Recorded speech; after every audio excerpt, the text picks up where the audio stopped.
What is up, Felters? Welcome into Around the Felt. We got a very special podcast tonight. My name's Reagan. I'm here with my co-host, Colin. We're going to be getting into everything Week 8, and we're also going to be taking a deep dive, really getting into some options that you can stream for in fantasy football because, hey, there's 6 teams on bye this week, and it's a lot of good teams on bye. So we're going to give you all these different options you can, potentially look into because I know on a lot of my rosters, and I'm sure it's the same for you, Colin, it's sparse out there because even a lot of your bench guys are on bye weeks. But how are we doing tonight? And how's your fantasy teams looking with these bye weeks?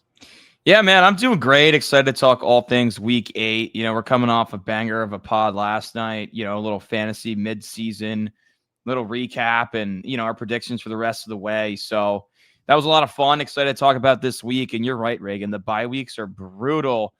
I mean, Detroit, the Raiders, the Rams, the Cardinals, the Seahawks, and the Jaguars. I mean, I have one team, and it's a dynasty team, so deeper benches where I have 7 running backs on bye, and I can only start 1. So I don't want to make a trade for 1 week, but on the waiver wire, it's very sparse when you have dynasty leagues in that deep of benches. So, we definitely have some issues on our hands. I definitely am picking up some wide receivers for spot starts. The guys are on waivers for a reason, but hey, someone's got to play.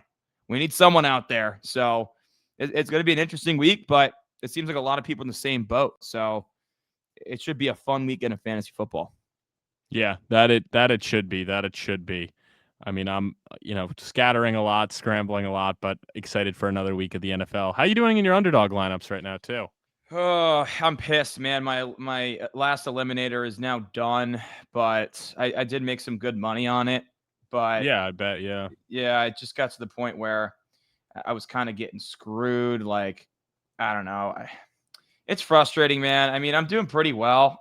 Currently, I'm winning with a $500 total entry. I'm winning 157, which is pretty solid when you think about those entries that are going to advance. You can make that's where you really hit big. So, if you're just getting the winning entry now in a 12-man group, it's really not telling the whole story because you have a lot of upside down the road. So, yeah, I mean, I got a good amount of entries that are doing some damage.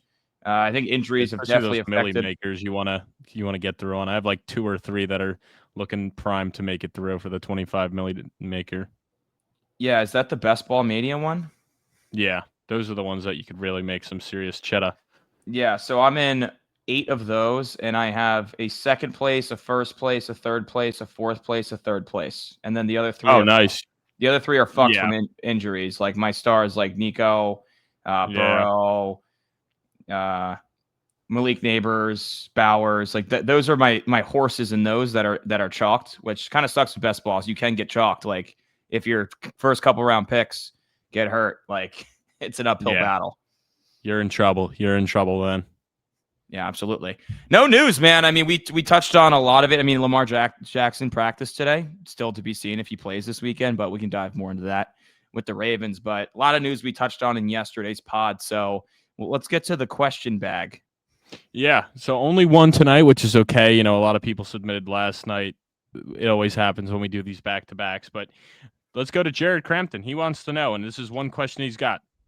Who is the next Sam Darnold / Baker Mayfield / Daniel Jones / Geno Smith? So he's asking, like, which quarterback is next up to have a revival in a situation? Who's getting written off and they ain't going to write back? Yeah. Damn, man. Well, I mean, really Mac Jones comes to mind, but I feel like he's getting a lot of flowers right now with how he's playing. But he's one that comes to mind that could be in a spot next year to play. Anthony Richardson's a guy that is a complete bust, but he's still so raw and has barely played that if he ever got the opportunity, maybe. But he also could be another Josh Rosen where you never get another opportunity. Yeah, there's actually one that is a deep sleeper to me. He's out for the year right now. He's on the Tennessee Titans roster currently, but Will Levis, man. Just wait. He's sitting out a year. He's injured, but I think he's a guy that somebody will give another chance. I mean, the physical tools are there. I mean, he's a big body guy, big arm, had some success early on with Tennessee and then has kind of fallen apart, especially last year, really bad year. But I think a team could give him a shot and he can go to a situation because, he struggled with Tennessee, but you see what's happening with Cam Ward. He's struggling as well. So it might be more of a Brian Callahan thing than it was Will Levis thing. So I think the fact that Cam Ward struggled a lot and Tennessee looks this bad actually bodes well for him to get another opportunity elsewhere in the future. That's a good one. That is a good one. Turnover problems have killed him, but you can clean that up. Josh Allen cleaned it up. Yeah, and I just think with that size and frame, like somebody's going to take a shot on him. I mean, we've seen Justin Fields now on his third team. Like you see plenty of these young guys. Like if the physical tools are there, like they get another opportunity. I guess Trey Lance never did, but yeah, Trey Lance didn't do it. I mean, Fields did, but I mean, Fields is kind of in that camp too now that he got benched. So, well, actually, I guess it's not official that he got benched, but everyone seems to think he got benched. Yeah, I mean, even if he doesn't officially get benched, I think, or even if he officially does get benched, like he'll have other opportunities. Like I don't think he's fully done there. Like he'll start a couple more games this year for sure. I agree. All right, that's all we got for questions. Yeah, that's all we got. Time to talk some ball, talk some games. So with all those buys, 13 games on the slate, which is the least amount thus far this season. And we're going to start it off with Thursday Night Football. And I'm pretty excited about the game we got. Before we get into any of that, just because I highlighted it real quick, and I don't want to, I just want to get this out of the way with the fantasy. And I know we can get more into it, but are there any guys at any positions you've been picking up and starting? I mean, there's a few that I've had to pick up in leagues to throw in with all the injuries and bye weeks, Yeah. So one guy that I'm actually starting in 2 of my 5 leagues, not an ideal matchup, but you just can't deny the production, is Kayshon Boutte in New England. Okay. That's a good one. I mean, Cleveland has a good defense. I like that New England's at home. I like that Drake May is just firing on all cylinders right now, has played nearly perfect football the past couple weeks. And Boutte's made some big plays. So, yeah, I got to take a shot on Kayshon Boutte. I mean, he was the best option I saw on a lot of the waivers. Another guy that I picked up is Tez Johnson, who I know we highlighted a little bit yesterday. But going against New Orleans is a really juicy matchup. Remains to be seen if Godwin's in the picture. If he is, then no, he already got ruled out. We should have said that earlier. Yeah, Godwin and Bucky got ruled out, which I think a lot of people kind of expected with the Week 9 bye. Yeah, that makes a lot of sense. Out. Yeah, but I think Tez Johnson, I mean, he's made some plays. He scored some touchdowns. It's going to be Ibuka, Sterling Shepard, and Tez out there. And, the Bucs can. And really I think Shepard as well in that same light. Shepard in that same light. He's probably out there in a lot of leagues. Love Shepard. There's not a lot of running backs. Like that is very scarce, so you're probably not looking for that. So a lot of these guys I'm going to bring up are either wide receivers or tight ends because there's so many more to pick from and so many more shots to take there because you're probably looking to fill some flex spots. A guy I picked up, Marvin Mims. I love the matchup against Dallas. I think that's going to be high scoring. Last week he had 12.8 against the Giants with the 6 catches, 85 yards. Yeah, the production's been very hit or miss with him, but the nice thing with him is he could take one to the house at any point, so you're kind of banking on a long touchdown, and it's projected to be a high-scoring game, so you got to think with how bad that secondary is, he might break loose for a big touchdown. I also, speaking of the Bucs, Cade Otton's a guy that I'm throwing in a flex right now just because you see the target share has been super high recently, like 5, 6, and 9 over the past 3 games, so a lot of targets there. And another guy, Dalton Schultz, only 23% roster percentage. Since week 3, he's had 6 or more targets in every game, and it's only been going up and up. Like last week against Seattle, he had 9 catches for 98 yards.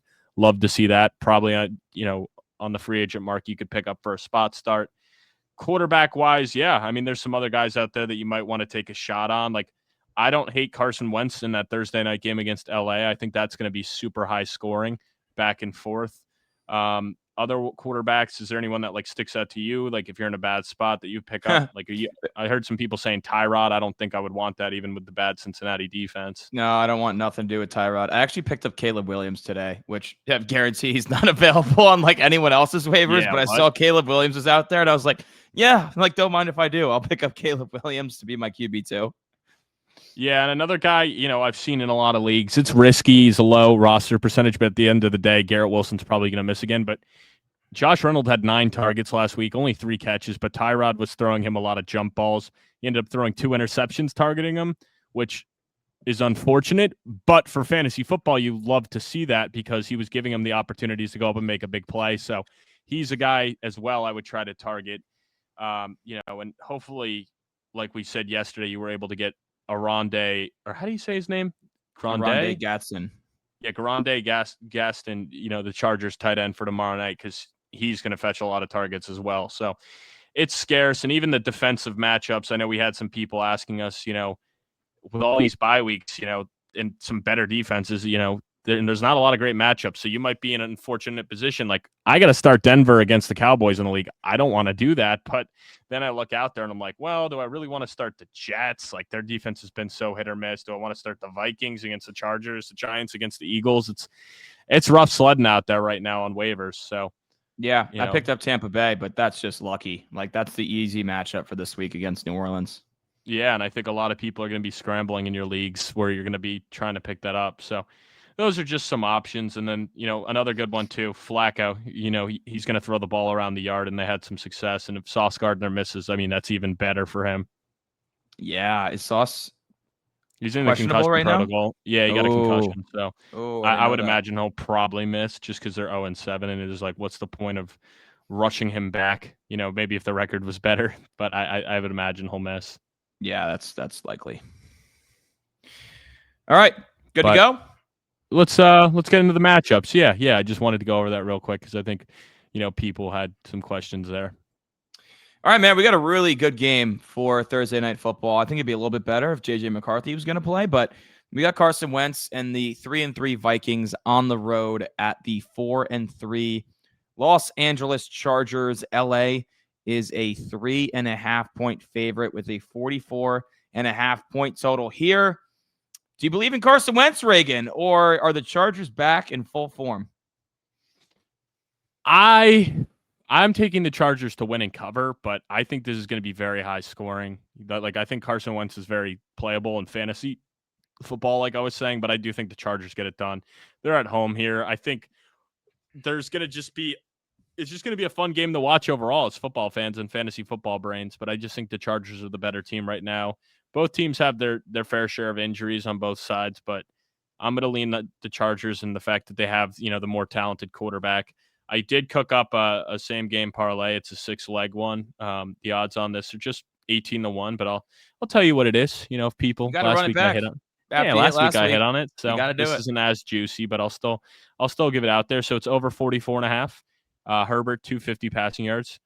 Gadsden 40 plus receiving yards. Jefferson 80 plus receiving yards, and then both Quentin Johnston and TJ Hawkinson to have 4+ catches. 18-1. I like it, man. I like it. Those are some good odds for that. Yeah. What do you got though? I agree with you. I'm gonna go with the Chargers to win and cover. I mean, if you've been listening to this pod, you know how high I've been on the Chargers since before the season, and you as well. You've also been high on this team, so I think when they have a backup quarterback in play here, although Wentz has shown some good things, and they're at home on a short week, I got to go with LA. I believe in Justin Herbert. Just an awesome, awesome game last week with Keenan Allen and Gadsden going nuclear. Quentin Johnston scored a touchdown, but he didn't even really get a super involved, and same with McConkey. So I'm just really confident in the weapons that Justin Herbert has at his disposal.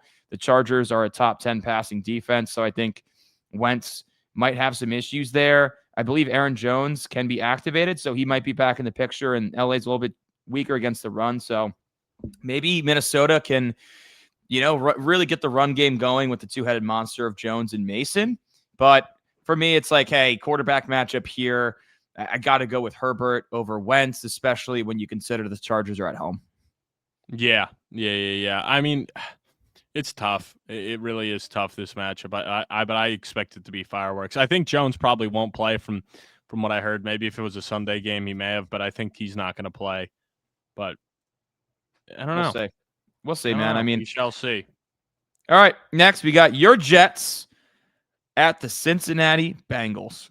Oh, yeah. Cincinnati with Joe Flacco, a 6.5-point favorite. The Bengals team that just everyone was fading and was writing off, and they're gone after 4 straight losses. But, hey, they got a big win against Pittsburgh, and now they're nearly a touchdown favorite over your 0-7 Jets, and I believe this line is baking in the Tyrod Taylor effect and that he's going to start for the Jets. 44.5-point total here, which is interesting. I mean, because both defenses. Wait, you actually think that the line would be what with Justin Fields? Because you're saying it would bake it in, but to me, I think the line's the same regardless of who plays. I mean, it depends on what Justin Fields you're getting. Like the last 2 weeks, it's been really bad, but we've seen him. So if Fields I mean, is to start, what do you 3 think the weeks line would be? 3 weeks ago, he threw for 283 yards and 2 touchdowns. Like I think it'd be more like but that was also we also got 5.5. killed. That's also like 5.5. Like Tyrod Taylor is ass, dude. Like, oh yeah, at this stage of his career, is. he's Both ass. Like he's been statistically, when he's actually had the opportunity to play this year, like one of the most inefficient passers in the league, like bottom 3. So not that Fields has been much better to your point, but at least Fields has a different dynamic, right? So I don't know. I mean, maybe you're right. It's just the fact they're 0-7, but total 44.5 here, which seems a little low given the state of these defenses. I know you're rooting against your Jets, but do you think your Jets can cover 6.5? No. I mean, like, kind of, maybe. Like, I don't know. I've gone so back and forth. Like, ultimately, I did take them to cover because I think, like, you go, no, all right. Ultimately, I did. I had to close my eyes and take it because I think that's a lot of points for a Cincinnati team that's still not great. I do think the Bengals win here, but I think our defense has played good enough over the past 2 weeks to at least give me some sort of like sense that this will be a close game and won't be a blowout. I'd imagine we'll be hanging around at halftime, and it'll probably be the same as it's looked the past 2 weeks, where it's like they could win, but their offense is so bad. It'll be interesting though, because the Bengals have such a bad defense. So can Tyrod and or Justin Fields have some success? I would imagine at some point the offense will click a little bit and get some stuff done, and I think it could be in this matchup. So I don't know. I think the Bengals maybe win like 24-20. Like it's closer than you think, but they're pretty much in control the whole game. Like maybe the Jets going to score 20 points. That's crazy. The Bengals defense is pretty bad. I mean, I understand our offense is bad, but like they struggled against the Broncos, understandably so. I mean, the Panthers defense isn't great, but they also held the Falcons to 0. I don't know. I just think at a certain point an offense is just so due. Like I think that I don't even know if 20 points is that crazy to say. It's just a matter of like can they go a third game without scoring a touchdown? Like I think at a certain point something's got to give. They'll score. I mean, the Bengals have allowed 27 touchdowns this season. That's what I mean. Like, I don't know if it's the most in football. Crazy to say. It's the most in football, and they've allowed the second most yards per game, with only the Cowboys worse. So that's what I mean. So I'm sure it's bad versus bad. I actually think they'll probably have more success with Tyrod because he's a better passer out of the two, and the Bengals secondary is cheeks. So, yeah. Hey, I mean that's fine, but if no Sauce Gardner, how the fuck are they going to cover Jamar Chase and T. Higgins with the way Joe Flacco has been slanging that thing? They're probably not. You know, it's just a matter of how does their offensive line hold up? I mean, Flacco seemed pretty good at getting the ball out quick last week against Pittsburgh, no problem. So, yeah, I was worried about him in that game for sure. So. Yeah, I mean, I'm going to take the Bengals to win and cover 6.5. I mean, it's not a pick I'm super confident in. I do think they win. I think Joe Flacco as well. I think Joe Flacco's brought some energy to this team where it seemed like, I mean, they were getting blown out and guys were just like giving up at halftime, and now with Joe Flacco in there, like the offense looks completely different. I mean, Jamar Chase had 15 receptions last week. Like, I mean, they're just going to do the same thing. Why would they not do the same thing? And it's a Jets defense that has not performed at the same level as Pittsburgh's. And I don't know, dude. I mean, they're at home. I think vibes are significantly better in Cincinnati right now. I think that also comes into play. I mean, Woody Johnson's comments this week, like, does that light a fire under the ass of the Jets, or is it just more toxicity in the building? Like, I just can't back the Jets right now. I've tried this year. I thought they've had some good opportunities. I did not think they'd be an 0-7 football team. It's just hard for me to buy into them right now. It's just the vibes that are really throwing me off. And I'm like, if there's no Sauce, I see the Bengals hanging like 30 points on this defense with the way Flacco's been throwing the ball. Yeah, I would lean on the side of that. I definitely would lean on the side of that. It's just like I just feel like the offense is so due to have some positive stuff going on. That's valid. All right. Next, we have the Chicago Bears at the Baltimore Ravens. Baltimore is a 5.5 point favorite with a total of 48.5. Lamar Jackson returned to practice today. I did see some stuff come out that it's being reported that people think he's going to miss this week, and they're going to give him one more week to kind of recover. So not to risk any re-injury, but I mean, the 5.5 here tells me that Vegas thinks he's going to play. Yeah. Is that your read as well? That's what I'm dude. thinking. There's no way they would. They're gonna if he doesn't play, they're going to underdogs in this game. There's no way they're favored if he doesn't play. Now, what no would your way. thoughts be on taking Chicago's spread right now and like kind of banking on him not playing? Is that too risky for your liking? Because if that's the spread now with Lamar, he's playing. I have no doubt in my mind he's playing. They can't afford to sit him. He is 100% playing. They're 1-5. I mean, you're right. They're 1-5. Chicago's 4-2.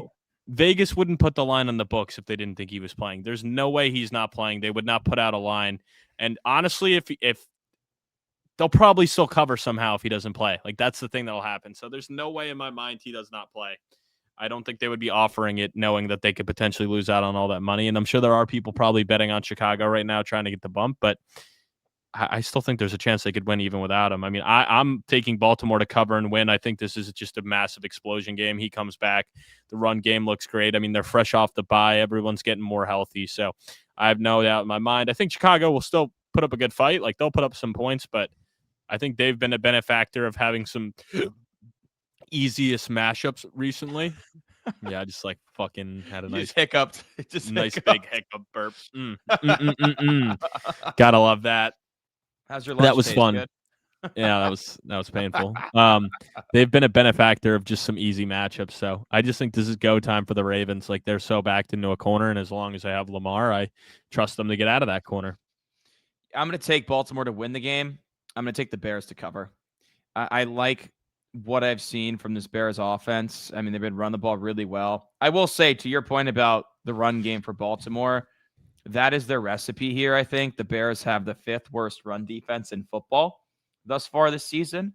So if you're going to have Lamar Jackson back and they could stay ahead and get up early in the game and use Derrick Henry, they could take control of this game and run away with it. Yeah. I am still concerned about Lamar. Like, is he going to be rusty? How's that hamstring? Are there going to be design runs for him? Is he going to scramble as much? I think all these things are valid questions. And although I don't think the Bears defense is elite by any stretch of the means, I think their offense can do enough against this Ravens defense, which has allowed the 3rd most yards in football per game up until this point. So I see a high scoring game, especially if Lamar's back in action. I just think the Bears can keep up and cover the spread here. But I do think if Lamar's back, they win the game. I mean, 1-6 just seems ridiculous for Baltimore, right? Yeah. I mean, as long as Lamar's playing, yeah, it definitely does seem ridiculous for Baltimore. Cool. Moving on, man. Miami at the Atlanta Falcons. Atlanta, a 7.5-point favorite. Total 44.5. This Dolphins team is fighting for its life. Back against the wall. How many more weeks will McDaniel last? At this point, he might make it through the season because I thought he'd be gone by now. Will. I mean, Tua said today, they asked him, how come you didn't get the ball to Waddle more? He's like, well, I'm a short guy. Like, sometimes I don't see over the line. I'm like, ooh, bad response, Tua. Just keep piling on the negativity in Miami. Do you believe in the Dolphins, though, as 7.5-point dogs to stay in this game? Believe it or not, I have them winning. Not only covering, but winning. Yeah, I feel like everybody is going to be betting against the Dolphins in this game. They've looked so bad. Atlanta's been one of the hottest and coldest teams either. Like, they could easily play down to their competition. Actually, they've done that in a lot of games where they play down to their competition, they play up to their competition. We've seen them beat Buffalo. So I wouldn't be shocked at all if this is a game where we see the the Atlanta Falcons that lost 30-0 to the Carolina Panthers. You know what I mean? So I think it's definitely in the realm of possibility. And guess what? For the Dolphins, like, they're a team that don't play well in the cold. Well, you're only going to Atlanta. So that won't be a factor there. I think this is a nice bounce back spot for the Dolphins. And I think this is a game where everyone's going to be taking Atlanta. I am staying away from the Falcons in Survivor. I can't stress enough. Stay away from them. Stay away from them. Stay away from them and advance through your pools. Do not bet against the Dolphins. I just got the gut feeling. I got the feeling that Mike McDaniel's got the scheme worked up, and we're going to see Tua and those weapons cooking that Atlanta defense. Oh, buddy, you're fucking tripping. You're tripping with this one. Number one. I don't think so. You said, oh, they don't do well in cold weather. They're only traveling to Atlanta. Well, it's indoors, so it doesn't matter where they're playing. No, I know, but it's I know it is, but still, right. Now, let me ask you a couple questions here. Do you think the Falcons are a better rushing team or passing team? Offensively. They're pretty well balanced. Probably going to say rushing. They had Bijan Robinson, right? Like that's probably where they're great. Bijan's been an animal. Yeah, I mean they've been great through the passing though as well with Drake London. Okay, my point is the Dolphins have allowed the most rushing yards per game in the league, right? Yeah. Now the Dolphins offensively, are they better throwing the ball or running the ball? Neither. I mean, really neither. But yeah, I would say better passing the ball. Falcons, number 1 passing defense in football. That's why Atlanta's going to whoop their ass, and you should pick Atlanta in your survivor pool. I'm staying away, bro. It just feels like a classic trap game. The Dolphins cannot run the football. They cannot. Exactly. It's a trap game. H-Man did last week. He busted off a long one. But you look at those game logs, dude. Their offensive line can't block anybody in the run game. They can't create any space. Dude, this is one that just doesn't make sense. This is when you look back on and you're like, damn, like everything was pointing in Atlanta's direction. It's a classic trap game. Everybody is going to be betting against the Dolphins after they just got embarrassed against one of the other bottom feeders in the Cleveland Browns. Classic They just trap got game. blown out by Cleveland. Exactly. Classic trap game. I'm not falling for this. The trappiest of games when you think about it that way, where you're like, there's no way. Why is this spread only 7.5 and not like 13? You know? Yeah, and it really should be. Like, there's no reason that spread should be that small. I guess to your point, though, like you did make a good point. The Falcons are very streaky, where they look great, and then one week Jordan Schultz is considering him one of the elite teams. I'm like, this guy just blows smoke up everyone's ass. He's just they killed the Bills and got worked by the Panthers. I know the Panthers defense is not. They got some guys, but they're not like. They're at home though. They do play better at home. It doesn't matter. You shouldn't get shut out 30-0 against the Panthers. And I'm a big Panther believer, but still. I agree. That's why I said it's ridiculous to consider them elite, but you can't deny that they're significantly more talented than Miami, and they match up super well. Yeah. Yeah, we'll see. Let's move on. Buffalo at Carolina. The Bills 4-2. The Panthers with a winning record 4-3. Buffalo 7.5-point favorite on the road here. Coming off a bye, correct? Yeah. I believe they're coming off a bye. Yep, they are. No, they are. Total 45.5. I know you love your Panthers. Do you love them enough to take them outright against Buffalo? I'm taking them to cover because they got some good stuff going right now. They're at home. They got the juice, some momentum, but I am taking the Bills to win. The fact that the Bills are coming off the bye, huge plus. The fact that Bryce Young's going to probably miss, huge plus. Andy Dalton's a great backup, but he does not have the talent at this point that Bryce Young does.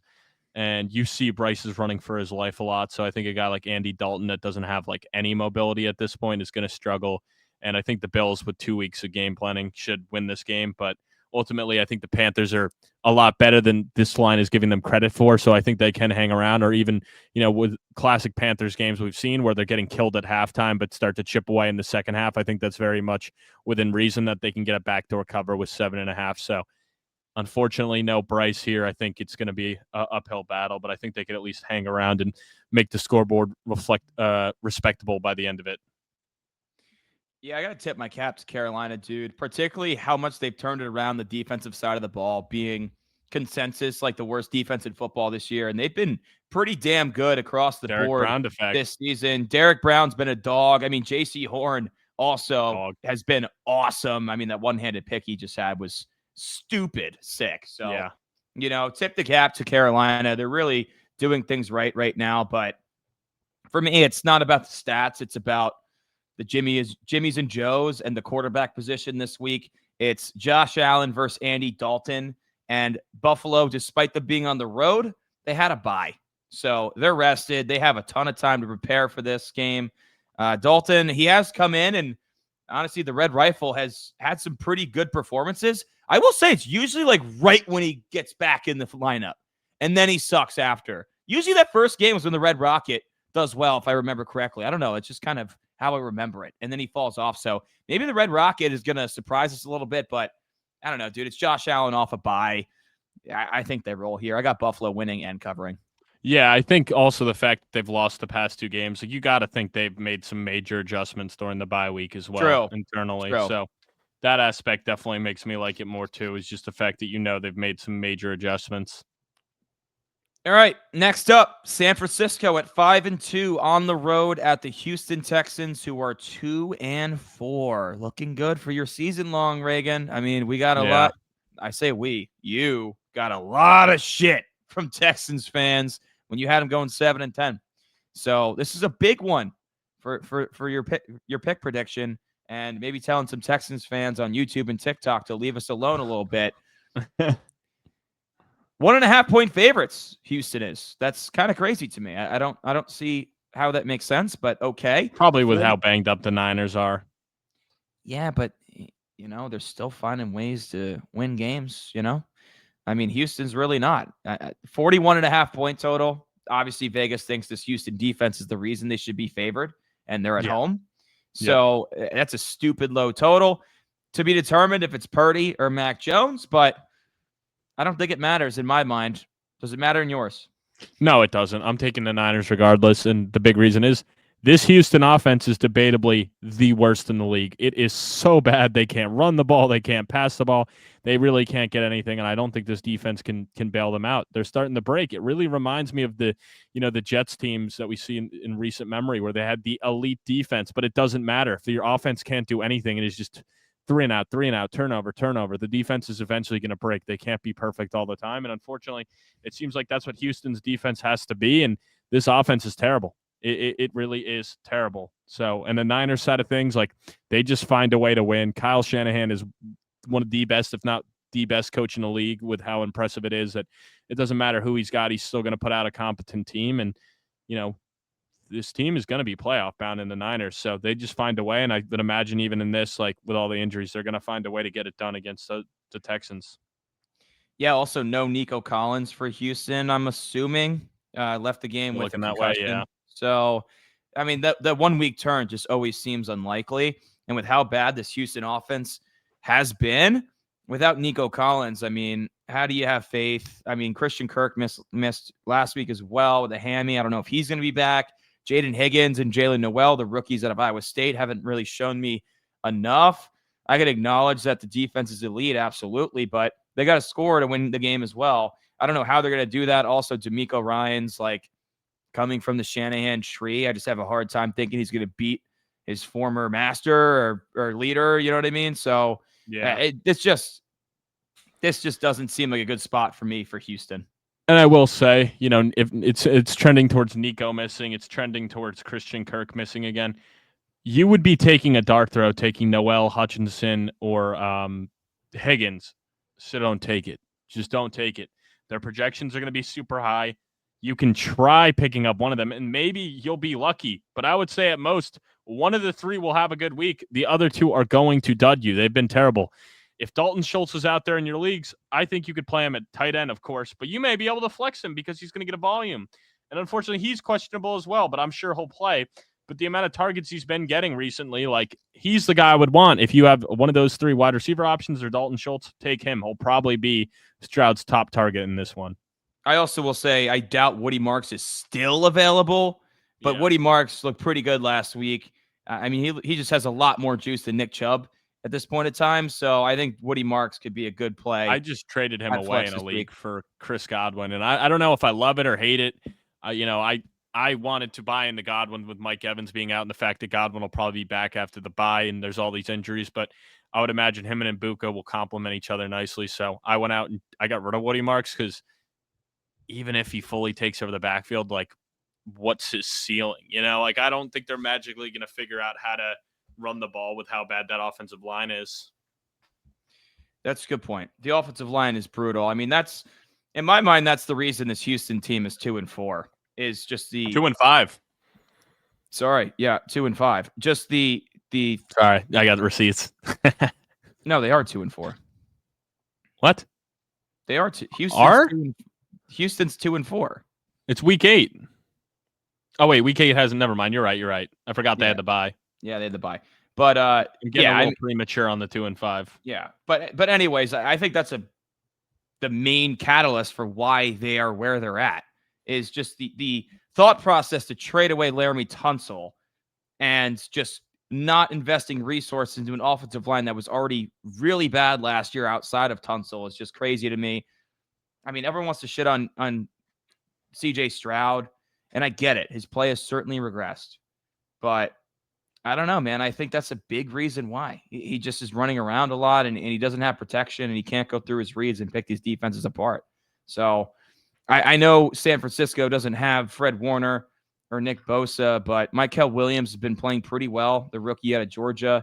I still think they can scheme their way to get after CJ Stroud and get this win. Dude, they got a tough schedule still, Houston. Like, they have an uphill battle because you almost got to think, like, the division's chalked at this point. Like, with the Colts being 4 games up, like, granted, they do play them twice still, so if you win both of them, that's a quick way to close the gap, but that's slipping away quick. They still got the Niners, then the Broncos, the Jaguars, Titans will be easy, but Bills, Colts, Chiefs, Cardinals, Raiders will be easy, then Chargers, Colts. They got a lot of teams that were in the playoffs last year, so I feel pretty confident where I'm at, and I do not see this team making, even if they're able to win 8 or 9 games, like, I don't think it's enough to get you in the AFC this year. I think 10 may be that magic number this year that you need. It might be, man. It really might be, especially when you have these dark horses before the season, like Indianapolis at 6-1, New England at 5-2. You know, those spots are running out because then, like, you got to think Buffalo's going to be in there, right? And Baltimore's the team that's going to come win a lot of games. Like, yeah, I mean, Pittsburgh's 4-2, so they're going to take care of the North. You still have Kansas City, who's definitely going to make it. LA at 4-3, Denver. Yeah, I mean, when you think about it, like, yeah, I mean, spots are kind of. We're only halfway through the season. Like, this would be the halfway point, but what are the odds on the? I wonder if you could get the Texans still. Like, I wonder what Vegas is. I'm gonna look at that. You can talk, but I'm curious what they currently are to miss or make the playoffs. I'm gonna check on the app. Okay. Because if they're positive odds to miss, that definitely is intriguing. Oh no, they're minus 350 to not make it. Okay, that is not worth it. Oh my God, that's crazy, dude. I wonder if you got a win total too. Let's see what that's at. Give me 6.5, baby. Make that even odds over under 6.5. That would be pretty crazy. Set over under 7.5 minus 115 over. Wow, that's the perfect line for what you had. You know, you said 7 and 10, so interesting. All right, we got the New York Football Giants. I'm representing today at 2-5, visiting the 5-2 Philadelphia Eagles. The second time these teams have played in the last 3 weeks. Of course, the Giants went belt to ass on Philadelphia on Thursday Night Football a couple weeks ago, in probably the biggest win for the Giants since their playoff win over Minnesota back in 2022. But Vegas has the same line that they had when the last time these teams played, just 2 weeks ago. Philly 7.5 with a 44.5 point total. Damn, why did Vegas make so many point totals 44.5 this week? I've noticed that. That's so weird. Anyways, Giants coming off a heartbreaking loss, one of the worst losses I've ever seen. Philadelphia back on track. Reagan, I have a feeling you're going with the Eagles. Tell me why. I am going with the Eagles. The line's about right. I think they're back. Like, I think that was a small hiccup, and they fully recovered against the Vikings. I think there's going to be a better game plan this time coming, and I think they're also not going to sleep on the Giants. Like, they probably rolled in pretty cocky, like, oh, you know, we're undefeated. Or no, wait. No, they weren't undefeated at that point. They lost the game before, yeah. That's right. But they were pretty cocky, like, oh, you know, it's the Giants. Like, I think the Giants fully put them on notice, so I think we're going to see the Super Bowl contenders in this one. You know, it's in Philly as well, so that's always a plus. Tough environment to play in on the road. But hey, you know, I do got to give Dart his flowers. I mean, Denver's a tough environment to play on in the road, and he just went toe-to-toe with one of the top, if not the best defenses in the league. So it ultimately comes down to me thinking this Eagles offense is going to look better in this matchup. I think they're going to have a better game plan. So, yeah, give me the Eagles here, but they got to get that run game going soon again because that is when the Eagles are their most dangerous. Yeah, dude. I mean, that's kind of the biggest thing for why their offense has been stuck in mud is they haven't had an elite run game that they're so used to having. I'm going to take my Giants to cover, but fortunately, I'm going to take the Eagles to win the game. It breaks my heart. I picked the Giants to beat Philly. I picked the Giants to beat Denver. They blew that one. I would have been feeling real good with 2 straight wins as some pretty hefty underdogs. For me, though, it's just like the Giants have had so many issues beating Philadelphia over the last decade. Like, just call it what it is. And they already got them once this year. They blew them out. And I just have a hard time thinking they're going to sweep Philadelphia all of a sudden, especially with the way that the Eagles looked against Minnesota and the fact that they're in Philly at home. So, damn, I feel disgusting right now. I feel like a piece of shit. If I wasn't so concerned about my record, I would just pick the Giants. But then you kind of lose a little respect. You lose a little credibility. I got to call it how it is. I genuinely thought they were going to beat the Eagles and beat Denver the last time out. I don't know if I could say they're going to beat the Eagles on the road. The way the Eagles are looking, it's going to be tough for them to rebound after such a heartbreaking loss.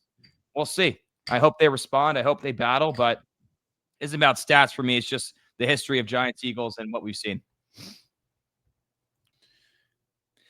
All right, next up on the slate, we got the Cleveland Browns at the New England Patriots. New England 6.5-point favorites with a total of 40.5. Of course, Cleveland just beat the shit out of Miami, getting their second win of the season. New England's firing on all cylinders right now. 6.5 seems like a lot, Reagan. Do you believe in your boy Dylan Gabriel and the Browns to cover, if not win outright on the road? Yeah, I'm taking the Browns to cover here, but I'll take the Patriots to win.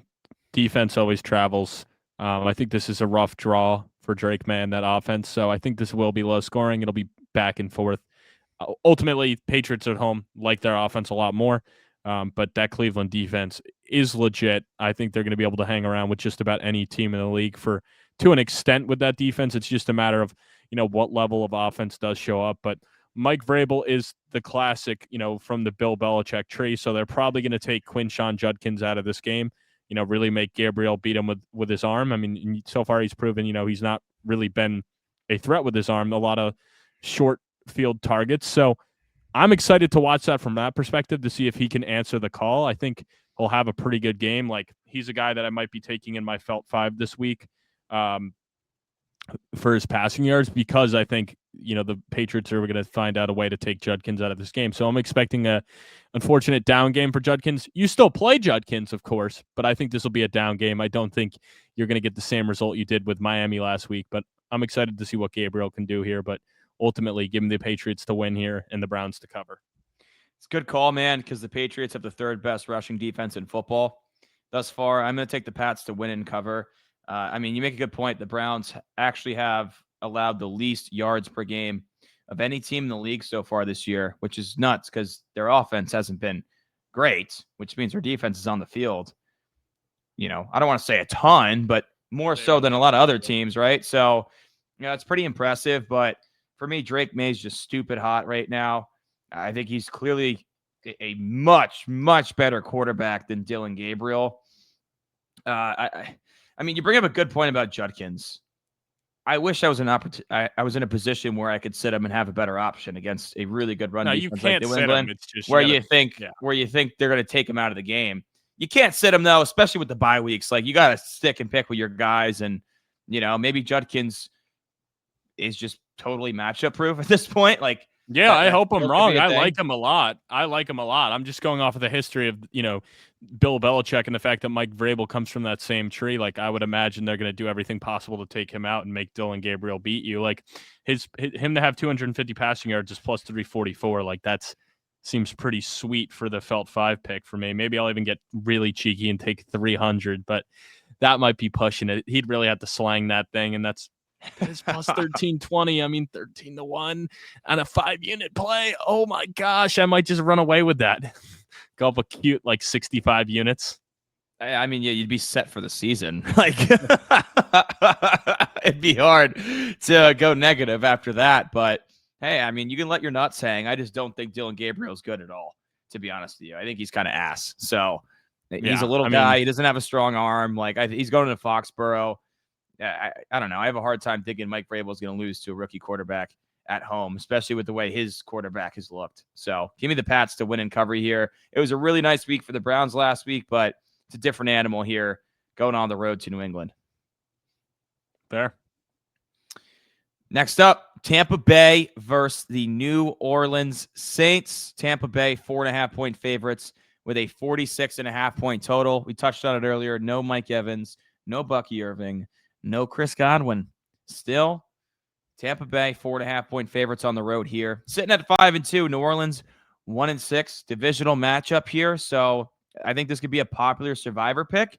I always caution division games, especially on the road, dicey. You know, that's what we saw with, not even the road, but we saw the Bills lose to the Patriots earlier, and that was a very popular survivor pick too, with Buffalo rolling, right? So these division games, you never know, man. I'd like to stay away from them in survivor, so just be cautious, especially with all the injuries Tampa Bay's had. Still 5-2, of course. Still a great team. Baker Mayfield still firmly in the mix for MVP. But with all that being said, Reagan, what are your thoughts on this game?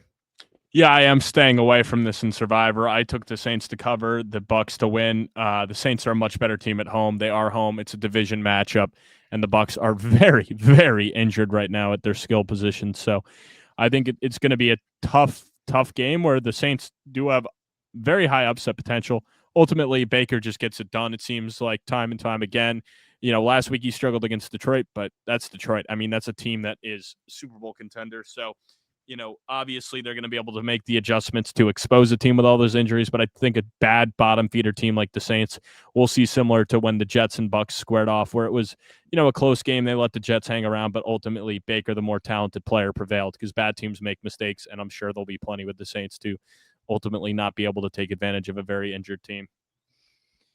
Yeah, I could not have said it any better myself. I'm going to take the Bucs to win and cover, so a little different from you there.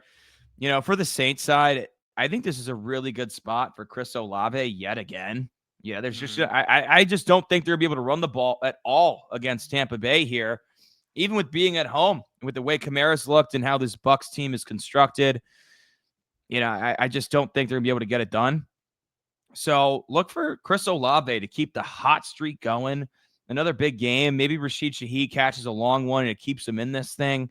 But yeah, I mean, you said it, dude. Baker's my dog. Like, they just find a way to win late in games.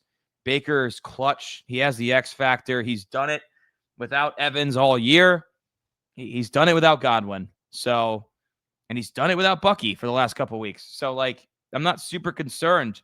I mean, you could argue that Bucs have the deepest core of weapons in the entire league with how they performed this season. So, yeah, give me Tampa Bay, dude. I can't take New Orleans here. Yeah, it's tough. It's tough. I wonder if we're getting to a point where we may see Tyler Shuck. I mean, right now it seems like they're committed to Rattler, but he didn't have the best game last week against Chicago. So if he continues to struggle, we might be seeing Shuck Tua soon. That's so. Why do you think we haven't seen him yet with the Saints sitting there at 1-6? Did they draft him and then he got in the building and they're like, shit, this is a lot more of a project than we thought? Or has it been Rattler like playing decent enough that they're rolling with them? I just think where it's like, if you're 1-6, the writing's on the wall. They fully understand that organization. They're going to be picking top 10, probably top 5. Probably top 3. Probably top 3, right? Yeah. Which means you're going to go with a quarterback. Why'd you use a second-round pick on the kid? And now we're sitting here in week 8, halfway through the season, and he still hasn't touched the field. Yeah, I would think this will be the week that this is the make or break week. If they win, I think Rattler keeps the job. If they lose, I think we might be seeing Shuck. That's my prediction. Now, someone just dropped Shuck in one of my dynasty leagues. Is he worth picking up if he's available? I did. That was me. So I don't know if you knew that, but that was me. Oh, I thought it was actually my school league. But I didn't realize you dropped him too. I did, and the only reason I did is because you have a max of 4 in that league. It's a super flex league where you can only have 4 quarterbacks on the roster. I did have Dylan Gabriel on the taxi spot, but with bye weeks, with no Darnold and Bryce Young injured, I was like, well, I'd rather start Dylan Gabriel than a non-quarterback. So that's what ultimately got the start. And yeah, I'd rather have the guy that's playing versus the guy that's not playing. The Capitals similar. I mean, day 3 or both day 2 picks, but one's a second, one's a third rounder. Do I think either guy's the long-term answer? No. But at least we're getting to see if Dylan Gabriel's the long-term option. Like if we never see Shuck at all this year, they're going to draft someone the kid will never play. So he might be Christian Hackenberg 2.0 at this point. I mean, he's a second-round pick quarterback that never played a snap in the NFL. It's actually fucking nuts. I mean, Shuck has gotten in. I know he has gotten in some cleanup duty, but not. I don't know if we'll ever see him start. If I don't know. New Orleans wins this week and Rattler. Yeah, I mean, I would like to see them play him, but I mean, if there's got to be something up with him if they still haven't put him in yet with investing that kind of capital. You also got to think that this entire time in camp and throughout the whole season, like they're watching both guys closely to see who do want to keep next year as the QB2 if they were to draft a quarterback very early. Yeah. So interesting. All right, Tennessee at the Indianapolis Colts. Of course, Indy, the story of the NFL season at 6-1. They are 14.5-point favorites. Holy shit. That is ridiculous. With a 47.5-point total. Wow. I guess that's 6-1 versus 1-6. I guess that's interim head coach with a rookie quarterback that looks terrible compared to an offense that literally cannot be stopped. 14.5 is nuts, though. Maybe you take this one in Survivor's divisional game, but yeah, I have taken the Colts at least one. I'm taking the Colts in Survivor too, and one of mine at least. Yeah, I always spread the wealth. I could never take that strategy of doubling, tripling down because I don't want to put all my eggs in one basket. I have the Colts winning here. I have the Colts covering here. It's going to be a breeze.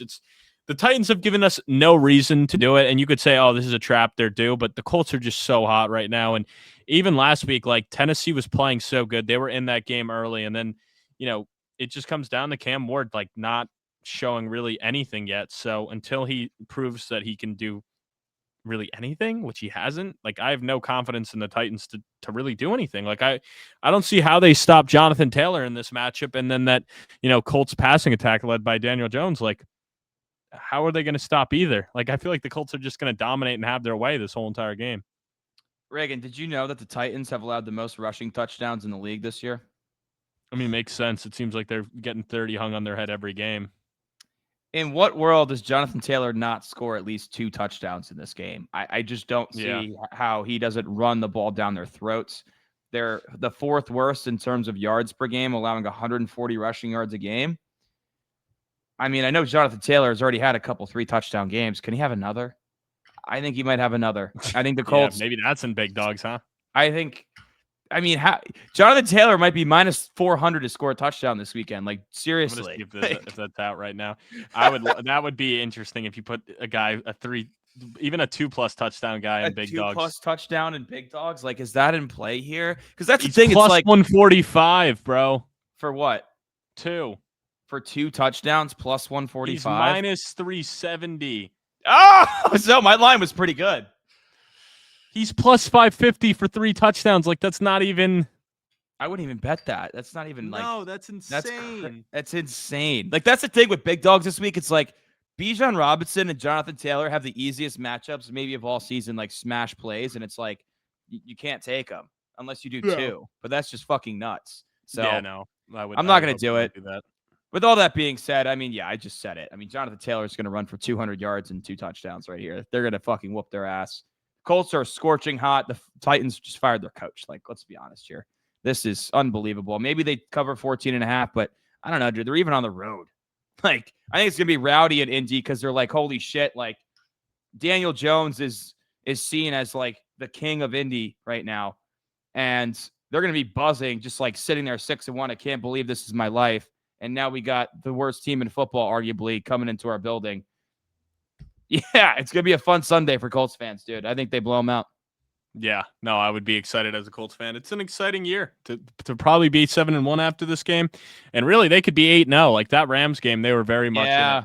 Yeah, that was a tough loss for them. But all right, next up, man, we got the Cowboys versus the Broncos. Denver, 3.5-point favorites at home. Total 50 3.5, the highest on the slate. And that is when you consider Denver might have the best defense in football. But hey, the Giants just hung 32 on them, and the Cowboys have not been stopped by anybody. So maybe it makes sense the total's that high. Do you believe in Dak Prescott and the 3-1 Cowboys to go on the road here, or do the 5-2 Denver Broncos keep their win streak alive? Yeah, it's kind of best on best, like one of the best offenses versus one of the best defenses. I think that one of the best defenses will prevail here. I think ultimately I like Bo Nix and that offense to have their way with that Cowboys defense. That was my deciding factor because I think it'll be a good back and forth between the, like I said, the best on best, but I don't know if I necessarily trust Dallas's defense to stop the Broncos offense. So that's where I gave the nod to Denver, and I think this could be a get-right game for the defense. Like, this might be like, hey, we just got embarrassed by an offense that should not have embarrassed us like that. Like, we're supposed to be this top defensive unit. Even without Greenlaw in this matchup, I don't care. I know he got the one-game suspension for going after the ref after the fact, which that was weird, huh? Yeah, that was a what the weird fuck was situation. that? I mean, from a veteran, just a stupid thing to do. Yeah, so that's why I'm kind of leaning Denver to bounce back here, but I don't know. I mean, it's kind of hard to bet against Dallas's offense too because it seems like they're matchup proof as well. Yeah, you know what, man? If Bo Nix didn't stage that crazy comeback last week, I definitely would have taken Dallas here. I think that was kind of what they needed. Their offense was awful against the Jets, and then through 3 quarters, they got shut out by the Giants, and then they went absolutely nuclear. I think that gave them a ton of confidence where, as you mentioned, Dallas has allowed the most yards in the league. Like, this is another spot for them to keep rolling, and they have the momentum here. So, yeah, I'm going to go with Denver to win and cover. I also think that Denver secondary is just awesome.